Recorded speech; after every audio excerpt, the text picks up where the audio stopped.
राष्ट्रीय स्वयं सेवक संघ की बातें हम समझाएं। आओ एकजुट होकर संघ शताब्दी वर्ष मनाएं। आओ एकजुट होकर संघ शताब्दी वर्ष मनाएं। राष्ट्रीय स्वयं सेवक संघ, राष्ट्रीय स्वयं सेवक संघ 100 वर्षों से सेवा में ये लगा है देश के संग। राष्ट्रीय स्वयं सेवक संघ, राष्ट्रीय स्वयं सेवक संघ 100 वर्षों से सेवा में ये लगा है देश के संग।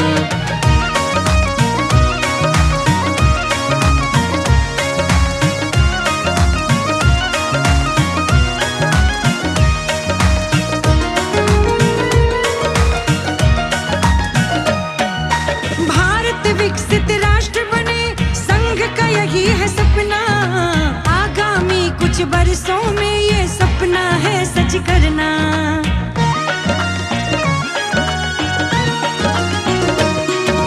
भारत विकसित राष्ट्र बने, संघ का यही है सपना।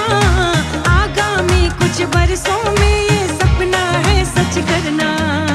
आओ करें कुछ ऐसा ये भारत विश्व गुरु कहलाए।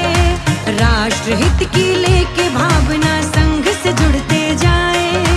आओ एकजुट होकर संघ शताब्दी वर्ष मनाए। राष्ट्रीय स्वयं सेवक संघ, राष्ट्रीय स्वयं सेवक संघ 100 वर्षों से सेवा में ये लगा है देश के संग। राष्ट्रीय स्वयं सेवक संघ, राष्ट्रीय स्वयं सेवक संघ 100 वर्षों से सेवा में ये लगा है देश के संग।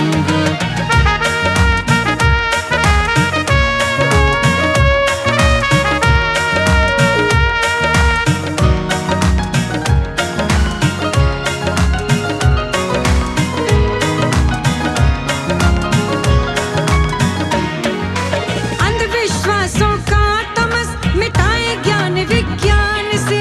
मर्यादा पालन सीखे पुरुषोत्तम श्री राम से।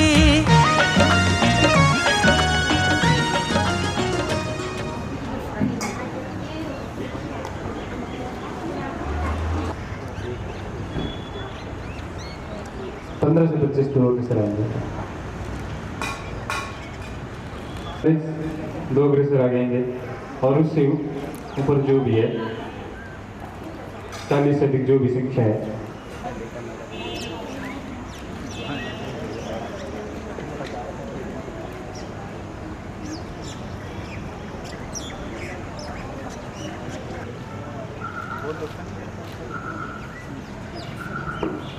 संघ संपद।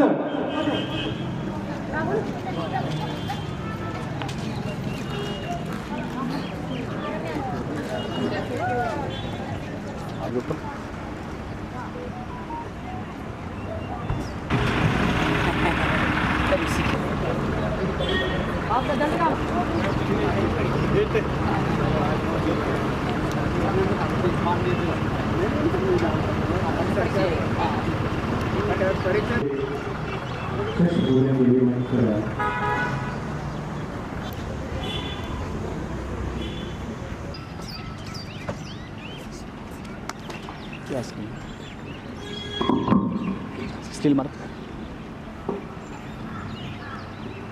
राष्ट्रीय स्वयंसेवक संघ की स्थापना विजयदशमी के दिन सन 1925 में 27 सितंबर सन 1925 में विजयदशमी के दिन हुई और आज पूरे 100 वर्ष अपने इस राष्ट्रीय स्वयंसेवक संगठन को पूर्ण हुए हैं।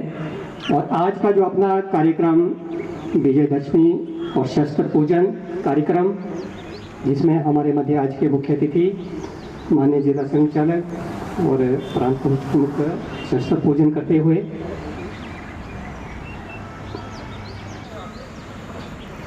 मंच पे अपना स्थान ग्रहण करें।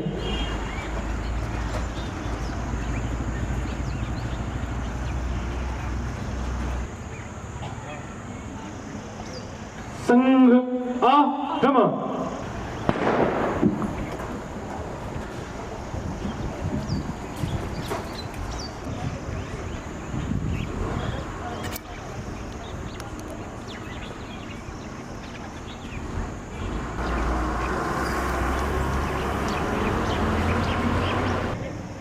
2 3। नमस्ते सदा वत्सले मातृभूमे, नमस्ते सदा वत्सले मातृभूमे, त्वया हिंदू भूमे सुखं वर्धितोऽहम्, महामंगले पुण्यभूमे त्वदर्थे, महामंगले पुण्यभूमे त्वदर्थे, पतत्वेशकायो नमस्ते नमस्ते, तत्त्वेशकायो नमस्ते नमस्ते, प्रभो शक्तिमन् हिन्दुराष्ट्राङ्गभूता, प्रभो शक्तिमन् हिन्दुराष्ट्राङ्गभूता, इमे सादरं त्वां नमामो वयम्, ये सादरं त्वां नमामो वयं, त्वदीयाय कार्याय बद्धाकटीयम्, त्वदीयाय कार्याय बद्धाकटीयं, शुभामाशिषं देहि तत्पूर्तये, शुभामाशिषं तत्पूर्तये, अजय्यां च विश्वस्य देहि शक्तिम्, अजय्यां च विश्वस्य देहि शक्तिं, सुशीलं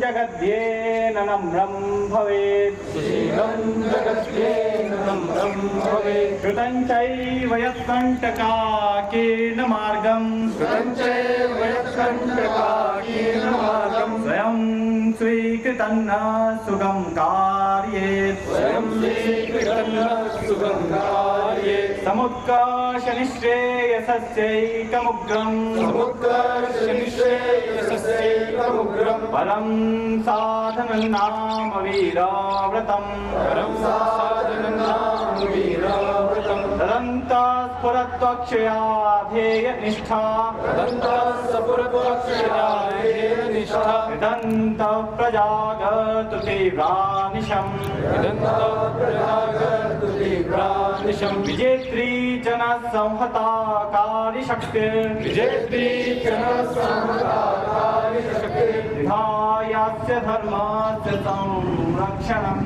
विधायास्य धर्मस्य संरक्षणं, परं वै भवन्नेतुमेतत् स्वराष्ट्रम्, परं वै वन्देतुमेतत् स्वराष्ट्रं, समर्था भवत्वा शिशातेर्विषम्, समर्था भवत्वा शिशातेर्विषं, भारत माता की जय। भारत माता की जय। 1 2 3। एक पदक प्रति सर। उपविषय। भारत माता की जय।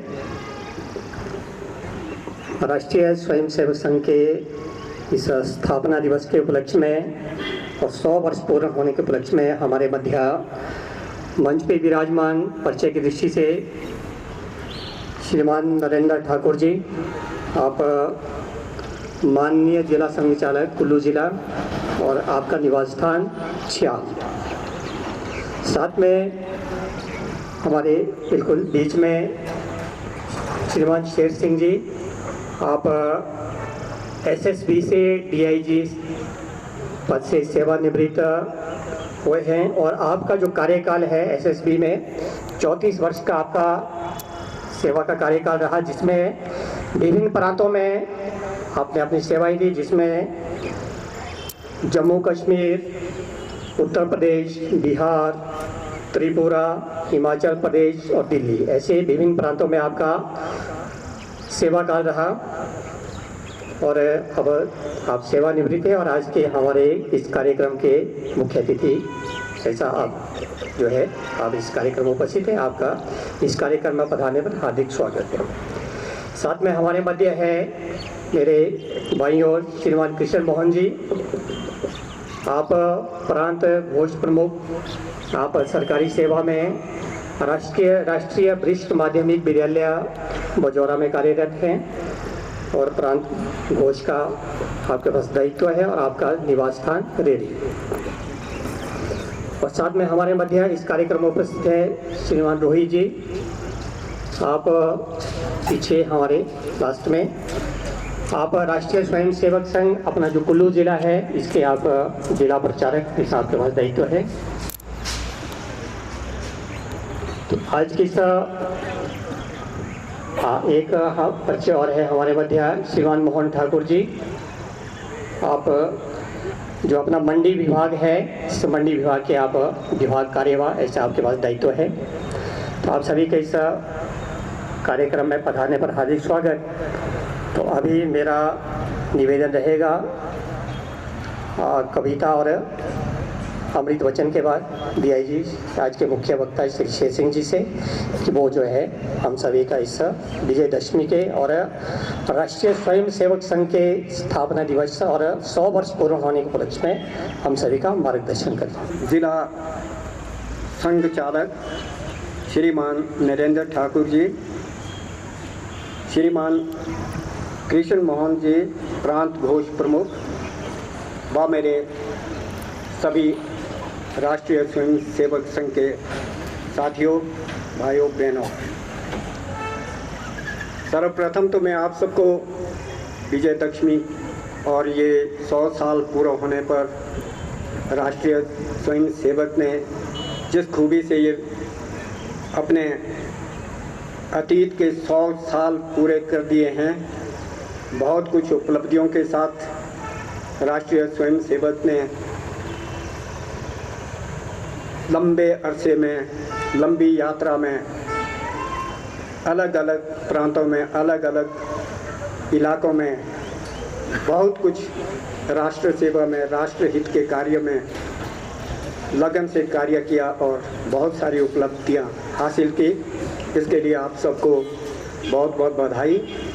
ये सब बिल्कुल ना होता अगर आप लोग निरंतर समय से प्रयासरत न होते।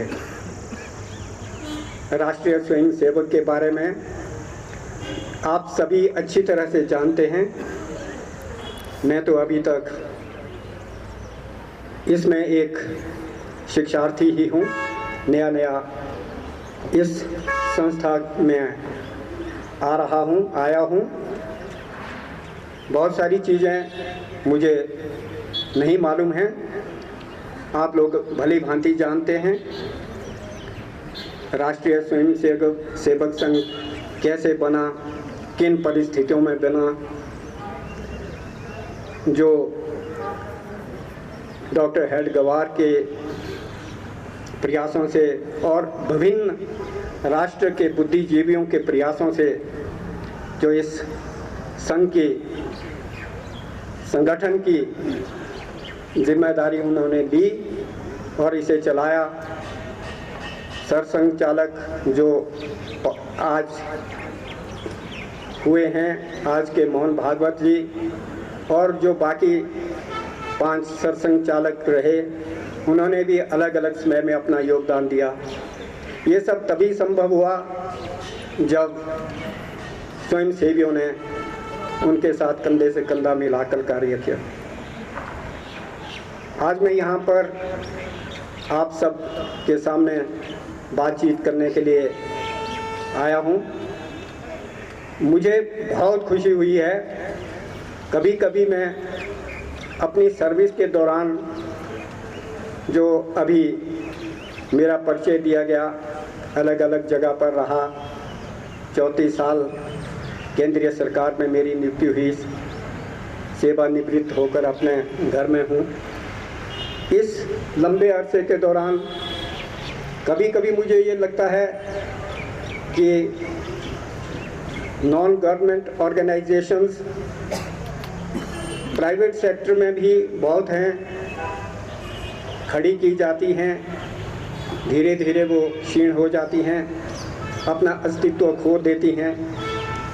लेकिन राष्ट्रीय स्वयं सेवक संघ, आप अच्छी तरह से जानते हैं, 100 साल तक जिस तरह से जिन उद्देश्यों की प्राप्ति के लिए खड़ा किया गया, वो आज भी उन उद्देश्यों की प्राप्ति करने के साथ साथ और आगे भी निरंतर प्रयास करता चला आ रहा है।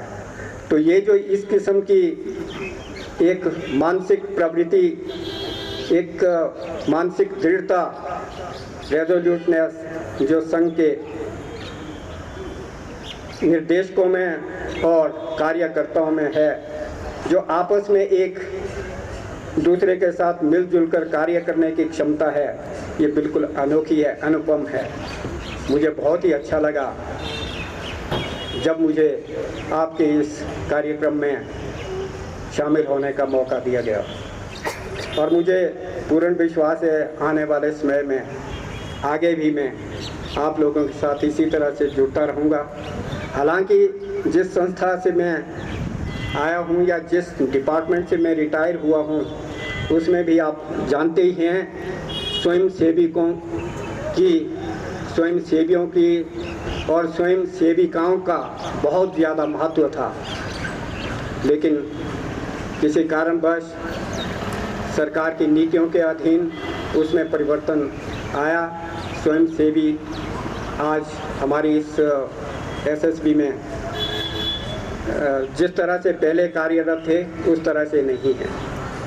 और मैं समझ रहा हूँ, आज जब मैं आपके सामने खड़ा हूँ, मैं बहुत सारे स्वयंसेवियों को देखता हूँ जिन्होंने संघ में भी कार्य किया है, और यहाँ पर अभी मैं उन पर जब नज़र दौड़ाता हूँ तो मैं जानता हूँ कि उन्होंने एसएसबी में भी एक स्वयंसेवी के रूप में ही कार्य किया था। एक बिना झिझक के, बिना वेतन के, एक निमन से निमन एक जो उनको दिया जाता था ऑनरेरियम, उसके आधार पर उन्होंने लंबे अरसे तक एसएसबी में भी काम किया। 30-35 सालों तक उन्होंने कार्य किया। उनके लिए भी मैं बहुत बहुत आभार प्रकट करता हूँ। वो जहाँ भी हैं, जो मेरे संपर्क में हों या नहीं हों, लेकिन उन्होंने अपना दायित्व इस राष्ट्र के प्रति, इस देश के प्रति अपने अपने तरीके से निभाया है। जिस तरह से कि आप लोग अपना दायित्व इस देश के प्रति, अपने समाज के प्रति निभा रहे हैं। मैं बहुत डिटेल में नहीं जाऊंगा क्योंकि आप लोग बहुत कुछ जानते हैं। मैं सिर्फ ये आपके सामने खड़ा हूँ कि मैं आप लोगों का आभार व्यक्त करना चाहता हूँ। बहुत सारे संघ के स्वयंसेवियों ने, मैं जहाँ जहाँ भी नौकरी में था, उन्होंने किसी न किसी रूप में मेरे साथ कार्य किया या मेरे संपर्क में वो आए। हालांकि मैं फॉर्मली किसी शाखा में नहीं गया या मैंने कोई ऐसा कार्य नहीं किया जो आप लोग कर रहे हैं या करने के सक्षम हैं, लेकिन फिर भी जब मैं जम्मू कश्मीर में था, मैं जानता हूँ वहाँ पर भी स्वयंसेवी बढ़ चढ़ कर आते थे, जो हमें हर तरह से मदद करते थे, हमारे डिपार्टमेंट को भी मदद करते थे, और बाकी जो केंद्र सरकार की संस्थाएं थी उनके साथ भी मिलजुल कर, कंधे से कंधा मिलाकर स्वयंसेवियों ने, राष्ट्रीय स्वयंसेवकों ने और जो स्वयं सेविकाएँ हैं उन्होंने भी अपना योगदान दिया था। उसकी मैं किसी और के साथ स्वयंसेवी की तुलना नहीं कर सकता हूँ। इसी तरह से मैं जानता हूँ संघ के सामने कई किस्म की चुनौतियाँ आई, कई किस्म के संघर्षों से गुजरना पड़ा। कई बार उन पर बैन लगे, पूरी संस्था पर बैन लगे, उनके कार्य में समस्याएं आई है, लेकिन एक दृढ़ निश्चय के साथ जब संघ के और सारे इसके प्रचारक अलग अलग अपने अपने कार्यालयों से लोगों का नेतृत्व करते थे, तो ये आसानी से जो भी संघ की यात्रा में बाधाएं आई, उन बाधाओं से संघ के स्वयंसेवियों ने आगे बढ़ने की कोशिश की और उसमें उन्हें सफलता प्राप्त हुई। संघ में जो 5 परिवर्तन की बातें कही जाती हैं, उसका मुझ पर बहुत ज़्यादा प्रभाव पड़ा है। संघ के निर्माताओं ने, राष्ट्रीय स्वयं संघ के जो हायर कमांड्स हैं, उन्होंने एक बहुत ही अच्छे ढंग से पूरे समाज का विश्लेषण करके कि किस तरह से हमें आगे बढ़ना है, इसकी संरचना की है। बहुत अच्छी बात है कि आपका मुख्य उद्देश्य आपके सामने है। हर धर्म, हर जाति, हर पंथ, उससे ऊपर उठकर आप लोग कार्य करते हैं। बहुत सारी गलतफहमियां होती हैं बहुत सारी भ्रांतियाँ इस समाज में अभी भी हैं कि संघ तो बस केवल एक ही मत के लोगों के लिए कार्य करता है, एक ही हिंदू धर्म की बात करता है, हिंदुत्व की बात करता है। लेकिन जबकि बहुत सारे लोगों को ये मालूम ही नहीं है कि संघ जब हिंदू कहता है, हिंदुत्व की बात करता है, तो वो किस परिप्रेक्ष्य में करता है, किन लोगों को वो हिंदू समझता है, किस इलाके को वो हिंदू राष्ट्र समझता है, कि जो कुछ होना है इस संसार में वो ऊपर वाले की, भगवान की कृपा से होगा, चाहे कोई भी नाम भगवान को दें, वो सब एक ही है। लेकिन भगवान ने ये भी हमें सबको बताया है कि हम सब मानवता का ध्यान रखें, सब इकट्ठा होकर कार्य करें, एकात्मक दृष्टि से कार्य करें, मानवीय दृष्टिकोण को अपनाएं। ये चाहे दीनदयाल उपाध्याय जी का मंत्र हो या ये किसी और का हो, इस क्षेत्र में भी हम कार्य करते ही रहेंगे, बिना मानदेय के, बिना मान प्रतिष्ठा के, बिना कोई हिचकिचाहट के। पद का कोई इसमें भेदभाव नहीं है। ये चीज़ मुझे बहुत अच्छी लगी।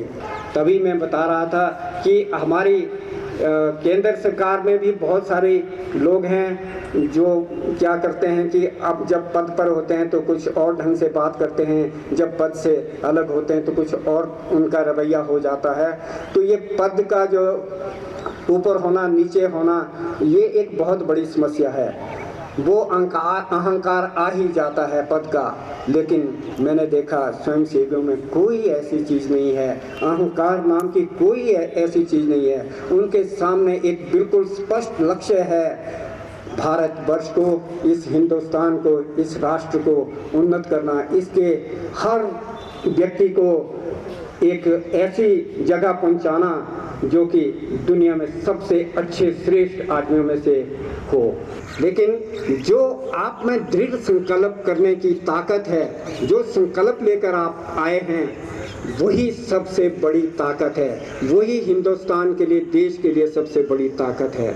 मैं ज़्यादा ना कहता हुआ, क्योंकि और भी कार्यक्रम होंगे यहाँ पर। आप सबका बहुत बहुत धन्यवाद करता हूँ कि मुझे आपने बातचीत करने का, आपके साथ साथ कार्य करने का मौका दिया। इसके लिए मैं आपका बहुत बहुत धन्यवादी हूँ। और मुझे उम्मीद है जिस तरह से पिछले 100 साल संघ ने चलाए हैं, बिल्कुल निर्भीक होकर, विभिन्न आपदाओं में, विभिन्न कष्टों में अपने आप को विभिन्न प्रकार के जोखिमों में डालकर भी भारत के गौरव को आगे ही बढ़ाया है।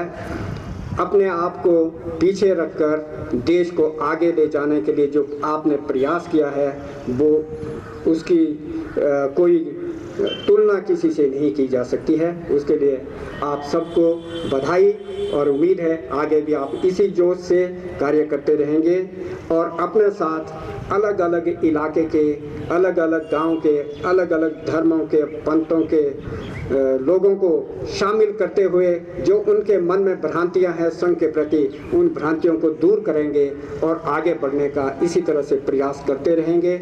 मुझे पूर्ण विश्वास है आपका ये सद प्रयास हमेशा सही रिजल्ट लाएगा, परिणाम लाएगा। बहुत बहुत धन्यवाद, शुक्रिया, जय हिंद। स्वयं अब जाग कर हमको, जगाना देश है अपना, हमारे देश की मिट्टी, हमें प्राणों से प्यारी है, यहीं के अन्न जलवायु, परम श्रद्धा हमारी है, स्वभाषा है हमें प्यारी, वो प्यारा देश है अपना, जगाना देश है अपना, जगाना देश है अपना। समय है अब नहीं कोई गहन निद्रा में सोने का समय है एक होने का न मतभेदों में खोने का बड़े बड़े राष्ट्र का जिससे वो करना मेल है अपना जगाना देश है अपना जगाना देश है अपना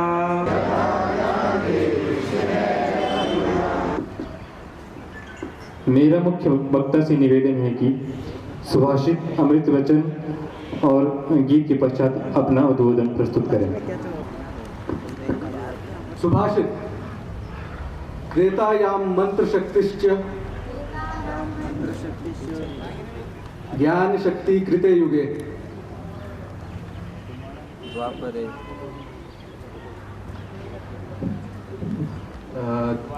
द्वापरे युद्ध शक्तिश्च संघ शक्ति कलो युगे। अर्थात त्रेता युग में मंत्र शक्ति, सतयुग में ज्ञान शक्ति तथा द्वापर युग में युद्ध शक्ति का बल प्रधान माना गया है, परंतु कलयुग में संगठन की शक्ति ही प्रधान है। परम पूज्य डॉक्टर हरिवार जी अपने समाज को बलशाली और संगठित करने के लिए राष्ट्रीय स्वयंसेवक संघ ने जन्म लिया है। इसकी शाखाएं समस्त भारत में हिंदू समाज को बलिष्ठ बनाने का कार्य कर रही हैं। समूचे हिंदुस्तान में एक भी गांव ऐसा ना बचे जहां राष्ट्रीय स्वयंसेवक संघ की शाखा ना हो। शून्य से एक शतक बनते अंक की मन भावना, शून्य से एक शतक बनते अंक की मन भावना। भारती की जय विजय हो, भारती की जय विजय हो, ले हृदय में प्रेरणा कर रहे हम साधना, मातृभुवाराधना।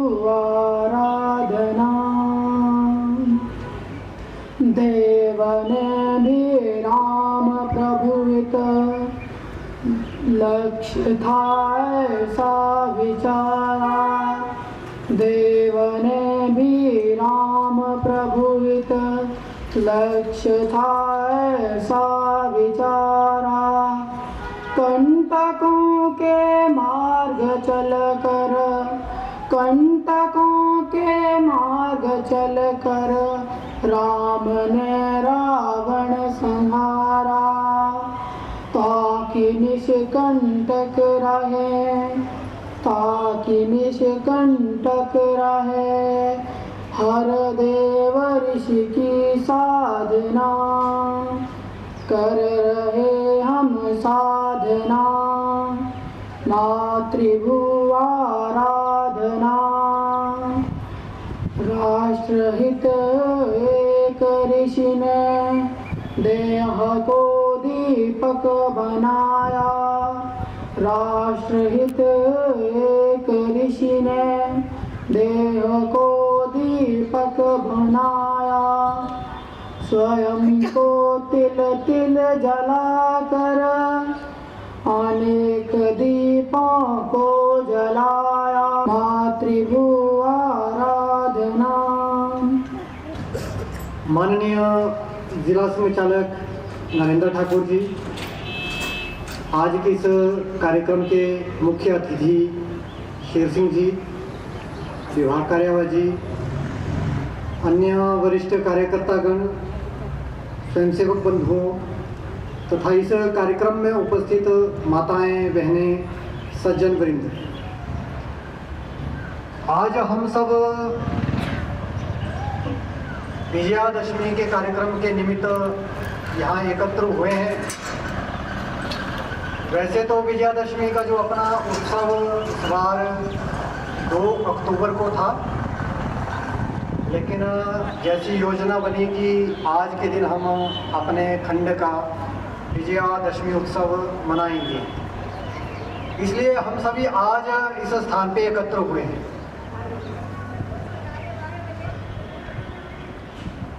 आज का दिन विजयादशमी से जुड़ा है। हम सब जानते हैं कि अपने हिंदू समाज में विजयादशमी का दिन विशेष महत्व का रहता है। सतयुग में नवदुर्गा के रूप में, भगवती दुर्गा के रूप में दैवीय शक्तियों ने महिषासुर का मर्दन किया। त्रेता में भगवान श्री रामचंद्र जी ने आसुरी शक्ति के प्रतीक रावण का वध किया। द्वापर में श्री कृष्ण के मार्गदर्शन में दैवीय शक्तियों ने जो आसुरी शक्तियां थी उनका संहार किया। विजयादशमी का दिन शक्ति की पूजा का दिन है। शस्त्र पूजन हम इस दिन करते हैं। आज भी हमने शस्त्र पूजन किया, तो अपने शस्त्रों को पूजने का भी ये दिन है। 12 वर्ष के वनवास और 1 वर्ष के अज्ञातवास के उपरांत पांडवों ने आज विजयादशमी के दिन अपने जो शस्त्र थे उनका पूजन किया था और अपने शस्त्रों को फिर से धारण किया था।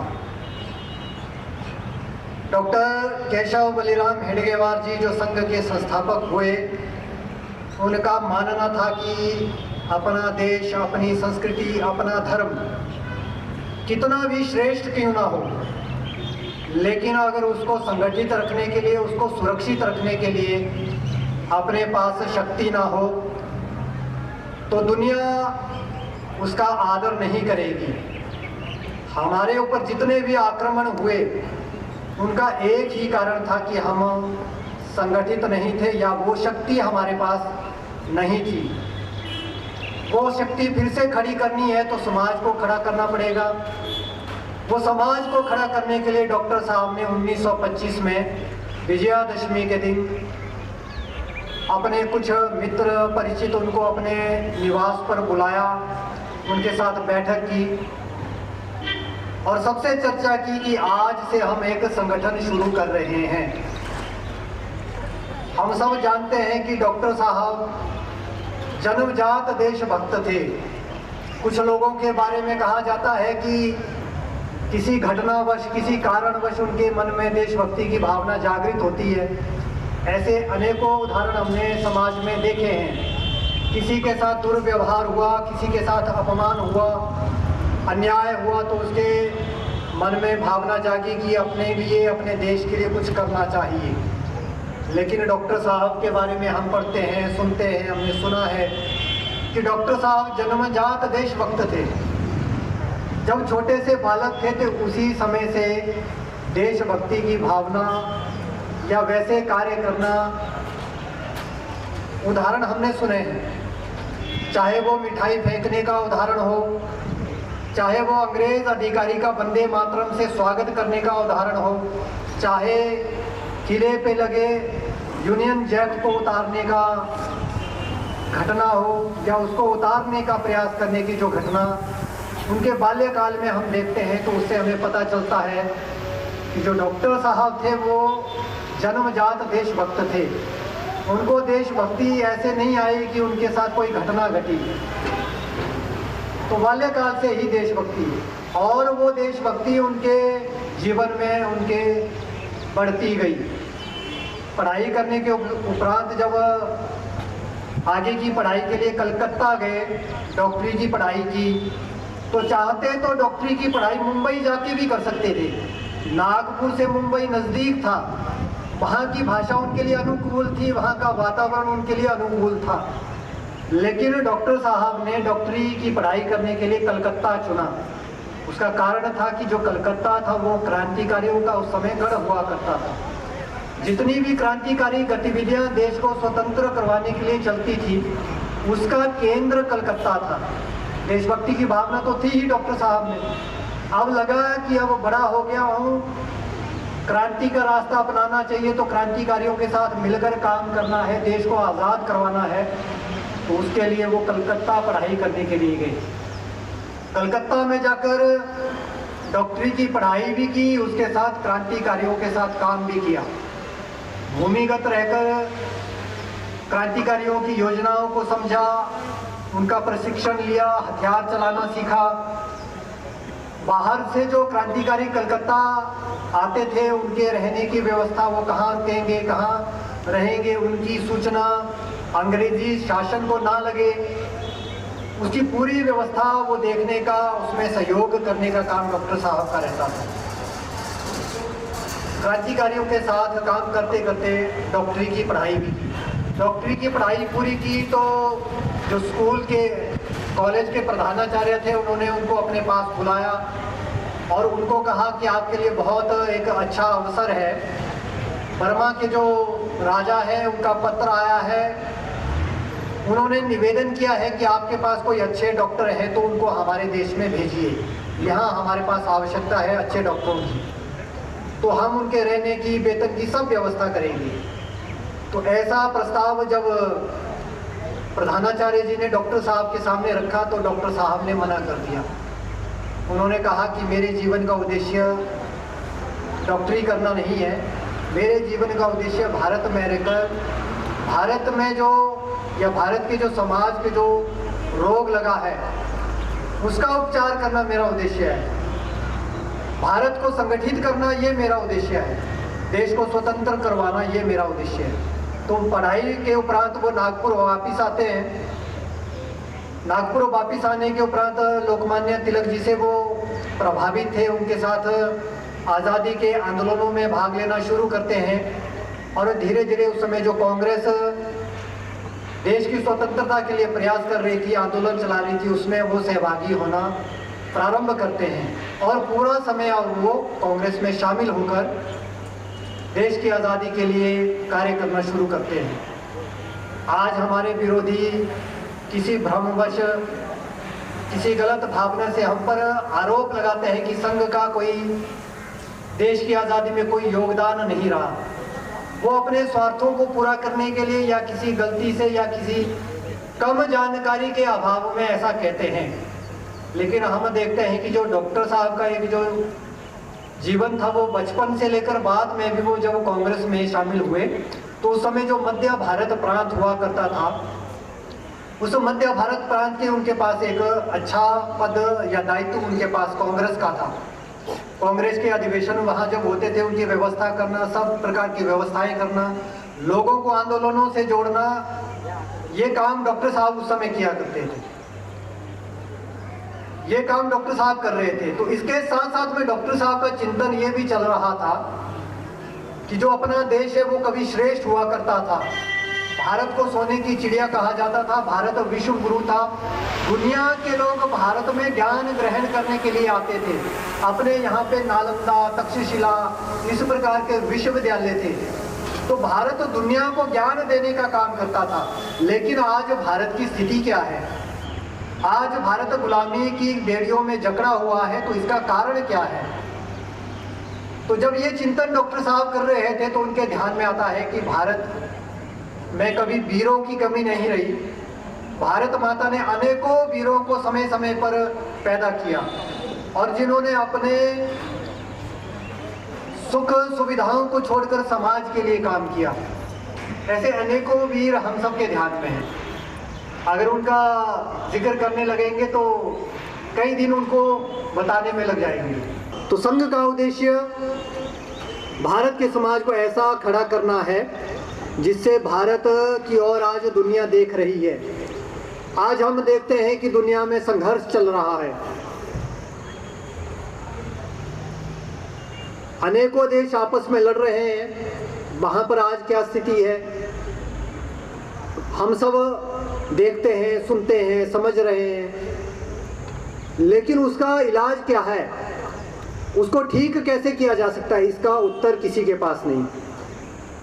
तो दुनिया आज भारत की ओर देखती है, क्योंकि भारत की सभ्यता, भारत की संस्कृति, भारत का जो धर्म है वो सदा से दुनिया के लिए एक आदर्श रहा है। भारत के बारे में कहा जाता है कि भारत को दुनिया ने विश्व गुरु माना। तो उसका कारण ये नहीं था कि भारत के लोग दुनिया में गए, उन्होंने तलवार के जोर पे दुनिया के लोगों से ये मनवाया कि आप हमें गुरु मानो, ऐसा नहीं था। भारत के ज्ञान के कारण दुनिया ने सहर्ष स्वीकार किया कि भारत वास्तव में गुरु है और दुनिया को ज्ञान देने का काम करता है। हम प्रार्थना में भी गाते हैं, अजय्या च विश्वस्य देहीश शक्तिम। हम प्रार्थना में प्रभु से, सर्वशक्तिमान परमेश्वर से प्रार्थना करते हैं कि हे ईश्वर, हमें ऐसी शक्ति दीजिए जो दुनिया के लिए विजयी ना हो, दुनिया जिसे जीत ना सके। हम ये नहीं कहते, संघ ये नहीं कहता, स्वयंसेवक ये नहीं कहता कि प्रभु मुझे ऐसी शक्ति दो कि मैं दुनिया को हराऊं। हमारा उद्देश्य दुनिया को हराना नहीं है। हम प्रभु से ऐसी शक्ति मांगते हैं कि जिस शक्ति को कोई हरा ना पाए। आगे हम कहते हैं सुशीलन जगद्येन नम्रम भवेत्, और ऐसा ज्ञान भी दीजिए जिसके कारण दुनिया हमारे सामने नतमस्तक हो जाए। शक्ति के बल पर दुनिया हमारे सामने ना झुके, बल्कि हमारे ज्ञान के आधार पर दुनिया हमें, हमारे सामने या भारत के समक्ष या भारत माता के समक्ष शीश झुकाए। ये संघ का उद्देश्य है। तो दुनिया में अगर शांति स्थापित करनी है तो वो काम भारत ही कर सकता है, और वो भारत तब कर पाएगा जब भारत फिर से वैसा खड़ा होगा। और भारत को अगर फिर से वैसा खड़ा करना है तो समाज को संगठित करना होगा, और उस समाज को वैसा खड़ा करने के लिए संघ का काम पिछले 100 वर्षों से चल रहा है। 1925 में विजयादशमी के दिन डॉक्टर साहब ने संघ शुरू किया। संघ कैसा काम करेगा, कैसे आगे बढ़ेगा, क्या उसकी पद्धति होगी, ये कुछ भी तय नहीं था। धीरे धीरे संघ में बातें जुड़ती गई, कार्य पद्धति का विकास होता गया, और आज हम जैसा स्वरूप संघ का देखते हैं तो एक बहुत बड़ा विशाल स्वरूप हम सबके सामने है। आज एक संघ के नाम से, राष्ट्रीय स्वयंसेवक संघ के नाम से हम संगठन देखते हैं, लेकिन हम देखते हैं कि उसके साथ साथ अपने अनेकों संगठन आज समाज जीवन में काम कर रहे हैं।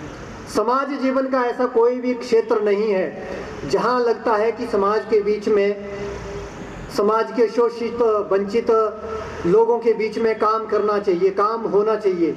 तो ऐसा कोई भी क्षेत्र नहीं है जहां आज संघ के स्वयंसेवक संघ से प्रेरणा लेके काम नहीं कर रहे। राजनीतिक क्षेत्र में, विद्यार्थियों के क्षेत्र में, किसानों, मजदूरों, स्वास्थ्य के क्षेत्र में, सेवा के क्षेत्र में संघ आज काम कर रहा है, या संघ के स्वयंसेवक आज काम कर रहे हैं। और छोटा काम नहीं कर रहे हैं, जिस भी क्षेत्र में काम कर रहे हैं उस क्षेत्र में नंबर 1 का संगठन खड़ा करके वो काम कर रहे हैं, जिस भी हम क्षेत्र में आज देखते हैं। और जैसी आवश्यकता महसूस होती है वैसे नए नए संगठन संघ की प्रेरणा से स्वयंसेवक खड़े कर रहे हैं और समाज जीवन में काम कर रहे हैं। तो अपना जो ये संगठन है उसके कारण आज अनेकों संगठन समाज जीवन में काम कर रहे हैं, और अनेकों लोग अपना जो समाज है वो इन संगठनों के माध्यम से संघ या संघ के विचार से जुड़ा और भारत को फिर से श्रेष्ठ बनाना है, इस उद्देश्य के साथ काम कर रहा है। अमृत वचन में कहा कि हमको पूरे गांव-गांव तक संघ का काम लेकर जाना है, संघ की शाखा लेके जाना है। संघ की शाखा क्यों लेकर जाना है?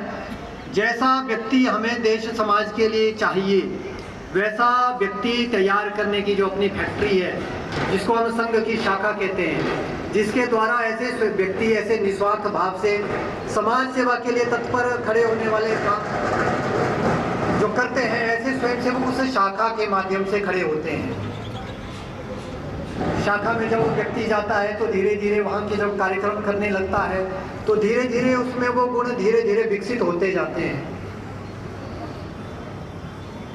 और वो धीरे धीरे वैसा व्यक्ति खड़ा होता है। एक बार सेना के एक बड़े अधिकारी ने गुरुजी को पूछा, युद्ध का समय था, युद्ध की समय में सेना के अधिकारियों ने देखा कि स्वयंसेवक किस प्रकार से कार्य करते हैं। तो बाद में जब गुरुजी को वो अधिकारी मिले तो उन्होंने कहा कि भाई डॉक्टर साहब, आपने ये ऐसे स्वयंसेवक कैसे तैयार किए?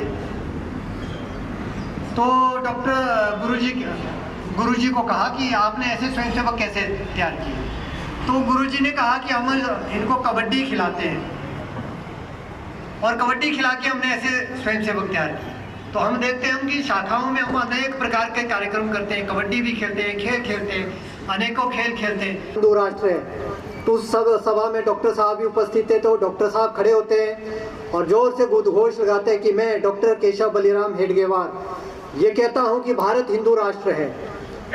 तो हमें भारत को हिंदू राष्ट्र नहीं बनाना है, भारत हिंदू राष्ट्र है।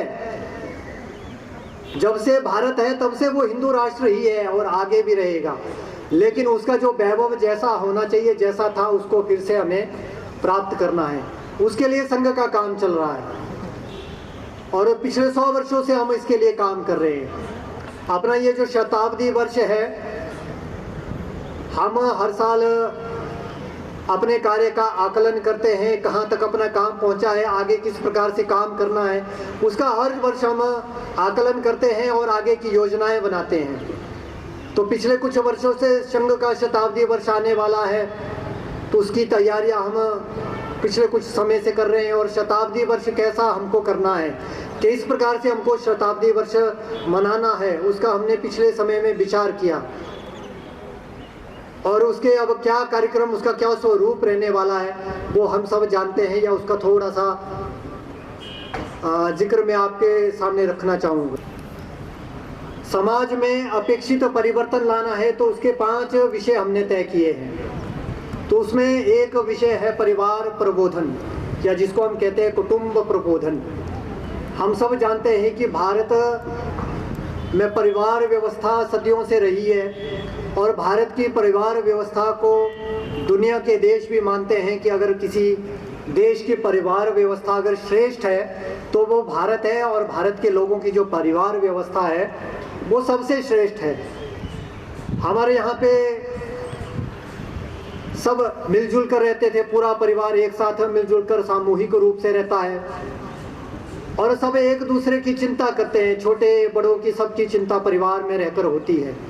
लेकिन हम आज देखते हैं कि उसमें कमी आ रही है, परिवार अब छोटे होते जा रहे हैं, एकल परिवार अब भारत में बनते जा रहे हैं।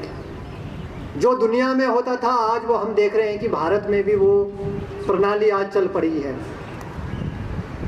तो उसके कारण अनेक समस्याएं उत्पन्न हो रही है। जो नई पीढ़ी है उसको संस्कार देने का काम जैसा पहले हमारे परिवारों में होता था, आज वो काम नहीं हो रहा है। इस करके हम देखते हैं कि जो नई पीढ़ी है वो अनेकों प्रकार की समस्याओं में घिर रही है। सामाजिक समरसता, हम देखते हैं कि अपना जो समाज है वो भाषा के आधार पर, क्षेत्र के आधार पर, जाति के आधार पर आपस में बटा हुआ है, और इसके कारण पिछले 1000 सालों से हमने गुलामी के कालखंड को झेला। हमारी गुलामी का प्रमुख कारण हमारा आपसी असंगठन था। समाज बटा होने के कारण जो विदेशी थे वो उन्होंने भारत के ऊपर आक्रमण किया और भारत को गुलाम बनाया। लेकिन कुछ बात थी कि हमारी हस्ती मिटी नहीं। जैसा कवि ने कहा कि यूनान, मिस्र और रोम सब मिट गए जहाँ से, बाकी है और रहेगा नामो निशा हमारा। कुछ बात तो है कि हस्ती मिटती नहीं हमारी, सदियों रहा है दुश्मन दौरे जहां हमारा। दुनिया के देश अनेकों संस्कृतियां भारत की संस्कृति को, भारत के धर्म को मिटाने के लिए आए। तलवार के जोर पर, शक्ति के जोर पे उन्होंने भारत को मिटाने का प्रयास किया। यहाँ की जो संस्कृति थी उसको मिटाने का प्रयास किया, अपने में मिलाने का प्रयास किया, लेकिन वो लोग सफल नहीं हुए। ग्रीक, हूण, शक, यवन टूटते थे भूमि पर, हारते थे हौसले पंचनद के तीर पर। दुनिया के लोग जब भारत की ओर आक्रमण करने आए, अरब से आए, जब पंजाब में 5 नदियों, जहाँ पंचनद जिसको हम पंजाब कहते हैं, जब वहाँ पे भारत के वीरों से उनका सामना हुआ तो वो वहाँ आकर हार गए। हम सुनते हैं कि अकबर, सिकंदर के बारे में हम सुनते हैं, जो दुनिया को जीतने का लक्ष्य लेकर चला, दुनिया के अनेकों देशों को, अनेकों संस्कृतियों को जिसने मिटाया, लेकिन जब वो भारत में पहुंचा तो भारत में प्रवेश नहीं कर पाया। जो दुनिया को जीतने का लक्ष्य लेकर चला था, भारत के जो पंजाब प्रांत थे उससे आगे नहीं बढ़ पाया और वहीं से वापिस चला गया और रास्ते में ही उसका मृत्यु को प्राप्त हुआ। तो भारत में ऐसे वीरों की कमी नहीं रही। तो संघ का जो पिछले 100 वर्ष का कालखंड रहा है, संघर्ष का कालखंड रहा है, हमने 3 बार प्रतिबंधों को झेला, लेकिन हर प्रतिबंध से हम बाहर निकले और हर प्रतिबंध के बाद संगठन का काम, संघ का काम और तेजी से आगे बढ़ा।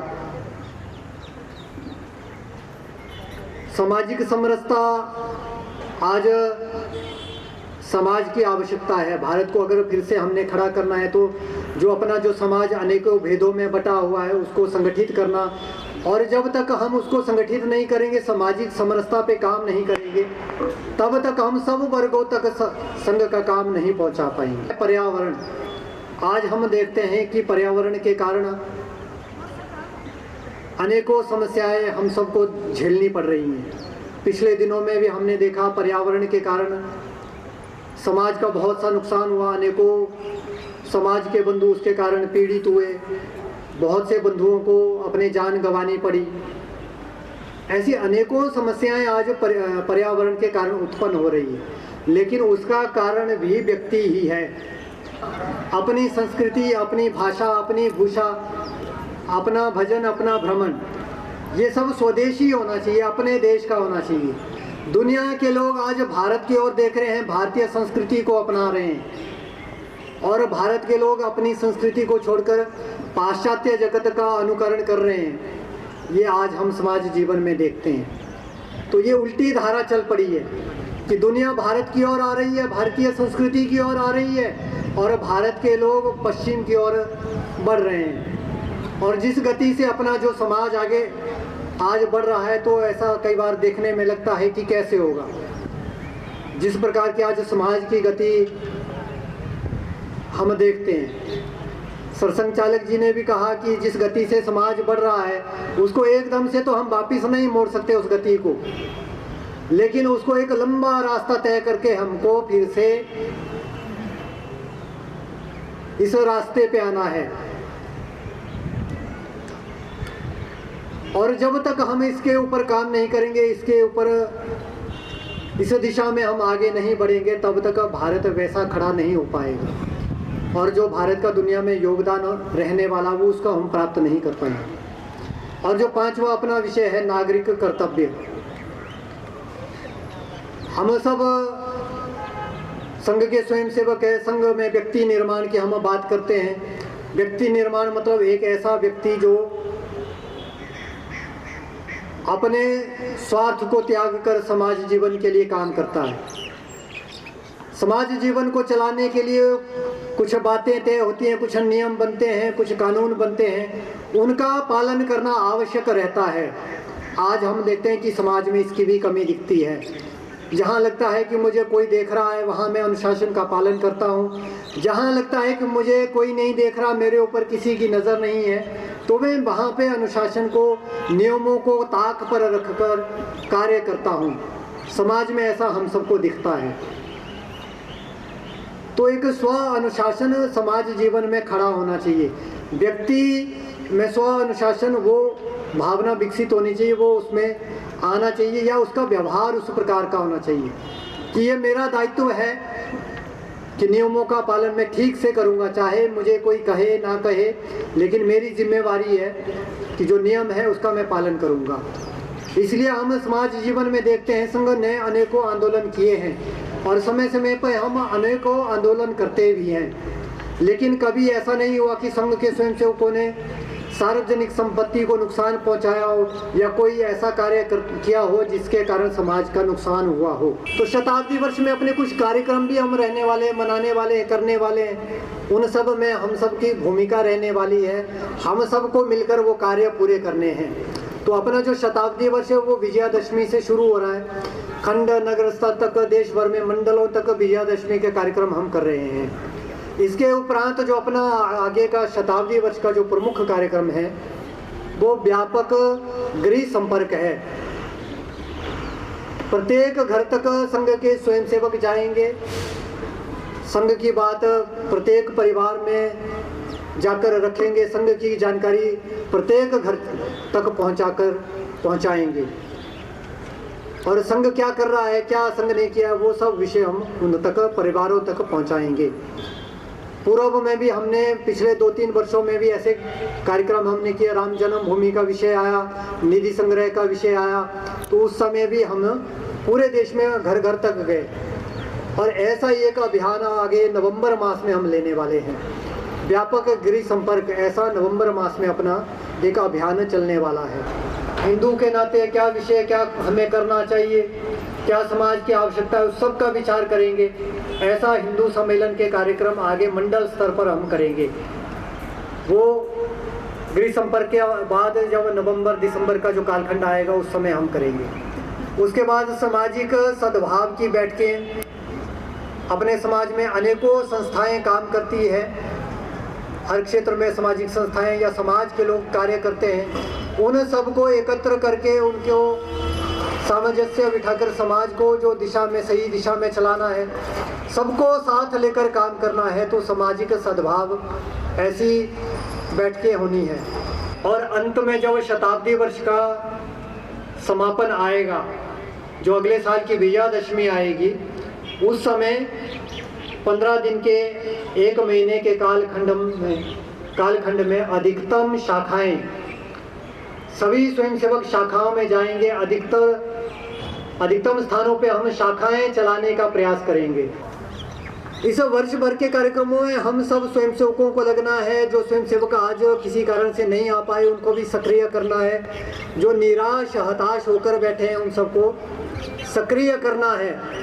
समाज में अनेकों लोग हैं जो अपने विचार के समर्थक हैं, संघ के काम को कहते हैं कि संघ का काम अच्छा काम है, संघ का काम और बढ़ना चाहिए। उन सभी लोगों को अपने साथ जोड़कर हमने ये शताब्दी वर्ष मनाना है। तो ये आज का जो दिन है, एक संकल्प का भी दिन है कि जो शताब्दी वर्ष के लिए हमने कार्यक्रम तय किया है, शताब्दी वर्ष को लेकर जो हमने पंच परिवर्तन का लक्ष्य लेकर हम जो चले हैं, वो लक्ष्य हम शताब्दी वर्ष में पूरा करेंगे। ऐसा संकल्प लेने का भी आज का दिन है। तो मुझे लगता है कि आज के दिन हम सब स्वयंसेवक ऐसा संकल्प लेके यहाँ से जाएंगे कि शताब्दी वर्ष में अपनी जो भूमिका है वो उन कार्यक्रमों को पूरा करने में रहेगी। और जो बाकी स्वयंसेवक है, बाकी जो बंधु हैं, उनको भी हम अपने साथ जोड़ने का इस शताब्दी वर्ष में कार्यक्रम प्रयास करेंगे। मुझे लगता है इतना विषय आप सबके समक्ष आज के दिन रखना पर्याप्त है।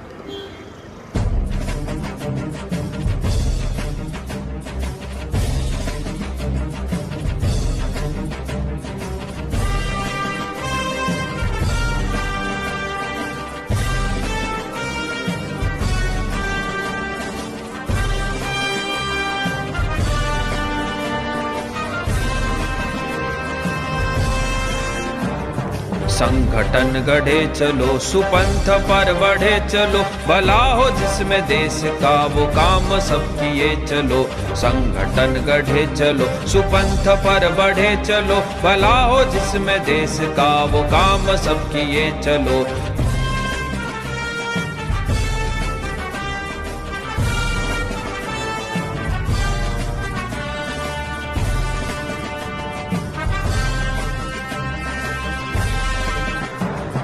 युग के साथ मिलके सब कदम बढ़ाना सीख लो, एकता के स्वर में गीत गुनगुनाना सीख लो। युग के साथ मिलके सब कदम बढ़ाना सीख लो, एकता के स्वर में गीत गुनगुनाना सीख लो। संगठन गढ़े चलो, सुपंथ पर बढ़े चलो, भला हो जिसमें देश का वो काम सब किए चलो। संगठन गढ़े चलो, सुपंथ पर बढ़े चलो, भला हो जिसमें देश का वो काम सब किए चलो।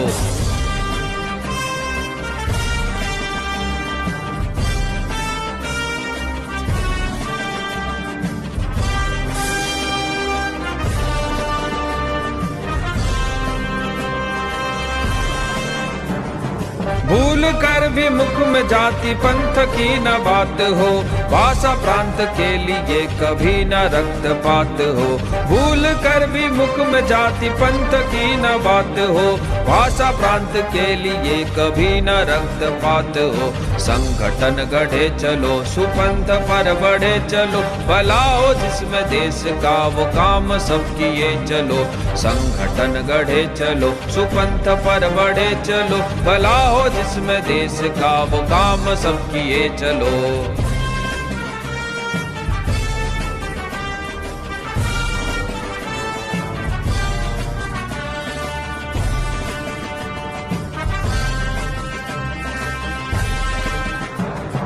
फूट का भरा गड़ा है फोड़ कर बढ़े चलो, भला हो जिसमें देश का वो काम सब किए चलो। फूट का भरा गड़ा है फोड़ कर बढ़े चलो, भला हो जिसमें देश का वो काम सब किए चलो। संगठन गढ़े चलो सुपंथ पर बढ़े चलो, भला हो जिसमें देश का वो काम सब किए चलो। संगठन गढ़े चलो सुपंथ पर बढ़े चलो, भला हो जिसमें देश का वो काम सब किए चलो।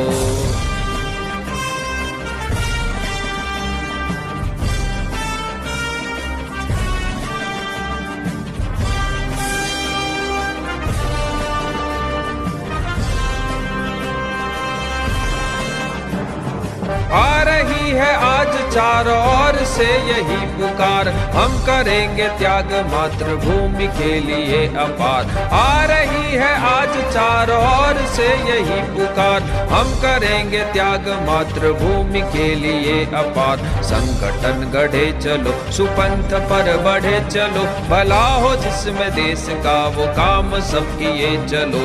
संगठन गढ़े चलो सुपंथ पर बढ़े चलो, भला हो जिसमें देश का वो काम सब किए चलो।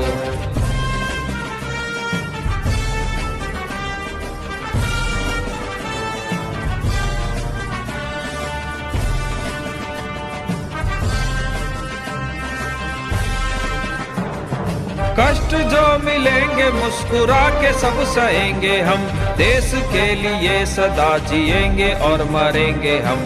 कष्ट जो मिलेंगे मुस्कुरा के सब सहेंगे हम, देश के लिए सदा जिएंगे और मरेंगे हम। संगठन गढ़े चलो सुपंथ पर बढ़े चलो, भला हो जिसमें देश का वो काम सब किए चलो। संगठन गढ़े चलो सुपंथ पर बढ़े चलो, भला हो जिसमें देश का वो काम सब किए चलो।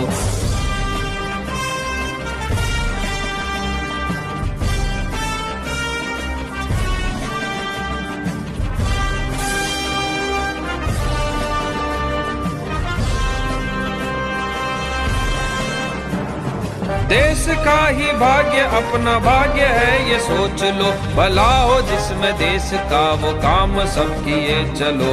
देश का ही भाग्य अपना भाग्य है ये सोच लो, भला हो जिसमें देश का वो काम सब किए चलो। संगठन गढ़े चलो सुपंथ पर बढ़े चलो, भला हो जिसमें देश का वो काम सब किए चलो। संगठन गढ़े चलो सुपंथ पर बढ़े चलो, भला हो जिसमें देश का वो काम सब किए चलो।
ध्वजा प्रणाम।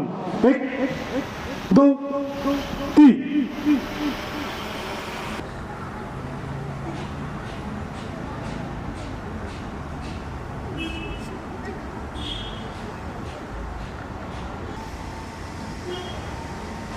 दो 3 4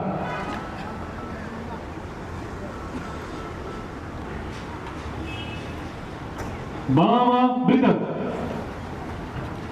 1 पदक प्रति सर उप बिशप दंड अपने आगे रखें सभी। ब्रह्म कर्म समाधिना ओम शांति शांति शांति।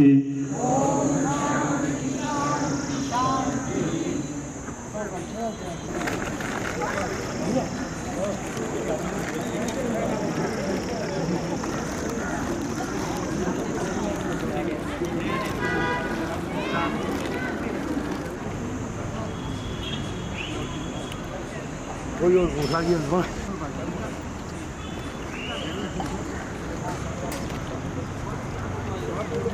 不收这来的，该去收完上就也该来的。啊，你这叫个哪？